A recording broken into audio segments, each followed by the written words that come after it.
जी नाज़रीन, एक हफ़्तो अॻु जेको आहे सो हिकु नौजवान खे हितां घर मां उथारे जेको आहे सो पंहिंजा ई जेके आहिनि पुफाट उहे वठी विया ऐं राति जे टाइम ते तक़रीबन 2 बजे खां पोइ जेको आहे सो ख़बर पई त वारसनि खे इतला ॾिनो वियो त जेको आहे छोकिरो एक्सीडेंट थी पियो आहे मोटर साइकिल जे हादसे में।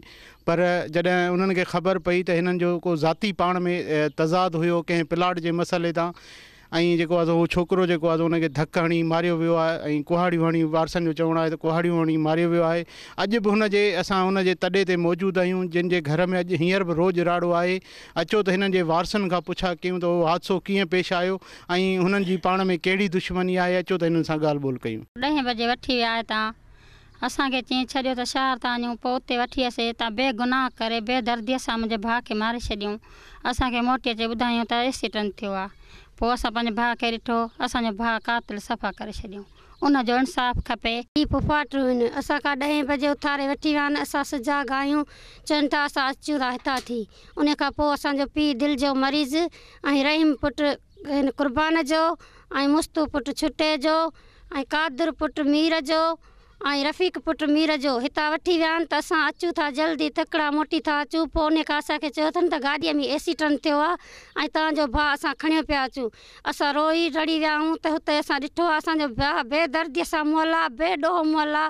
उनजो इंसाफ़ असांखे खपे। मारे विया न हथ सां अचूं एक्सीडेंट थियो आहे, पर उहो बेगुनाह, असांखे इंसाफ़ खपे। उन जो कातिलनि अञा ज़ाहिर कान थिया आहिनि। उनजा जवाबदार 5 ॾींहं छो अॼु भॼी विया आहिनि त बि न आया घर ॾे। उन घरनि में विया आहिनि त कान था हथ अचनि। असांखे पंहिंजे भाउ जो इंसाफ़ खपे। असांजो बेॾो ई आहे। असांजी हिकिड़ी न्याणी अथसि, उनजे जवान ज़ाल आहे, उनखे बि इंसाफ़ खपे। उनजा जवाबदार असांखे वठी हथु करे ॾियनि। सुतो पियो घर, मां वेठी हुअसि, नंढड़ीअ खीर पियो ॾिनमि। आयो रहीम, मुंहिंजे मुड़ुस खे उथारी चई उथ मथे त हलूं था कम सां। मूं पुछमांसि काॾे था वठी वञो? चयो असां ॿाहिरि वञूं था कम सां। रफ़ीक, मुस्तू ऐं रहीम, निज़ाम इन्हनि खे वठी किथे बंदि कयो।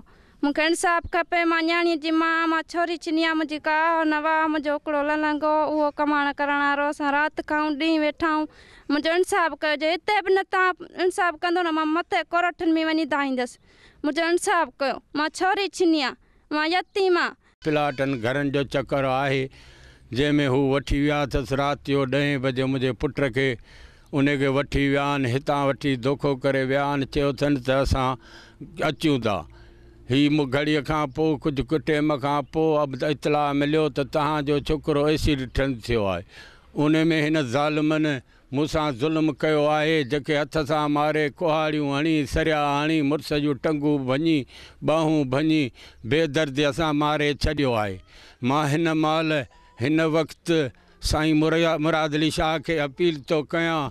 मां हिन महिल साईं आसिफ़ शाह खे अपील थो कयां, हथ ॿधी अपील थो कयां त मुंहिंजी दवा कयो, मुंहिंजी मदद कयो। जी नाज़रीन, अवां वारसनि जूं ॻाल्हियूं ॿुधियूं। हिननि जो इहो चवणु आहे त असांजा पंहिंजे रिश्तनि में ई जेको आहे रत जी बाहि लॻी वई आहे ऐं उन्हनि जेको आहे सो नंढड़े प्लाट जी ख़ातिर जेको आहे सो उन्हनि असां सां दुश्मनी कई आहे। असांजे नौजवान यासीन मल्लाह खे जेको आहे सो बेदर्दी सां उनखे जेको आहे सो क़तलु कयो वियो आहे। पर पुलिस जेको आहे सो केस दाख़िल हुअण बावजूदि जवाबदार गिरफ़्तार नथी करे। अॼु बि हुनजी वनी जेको आहे सो राहत करे रही आहे। संदसि हिकु ई न्याणी आहे जेका हिन महिल जेको आहे सो अदद में वेठल आहे ऐं घर में जेको आहे सो रोज़ु राड़ो आहे। हिन महिल ताईं हुननि जो तॾो विछायलु आहे।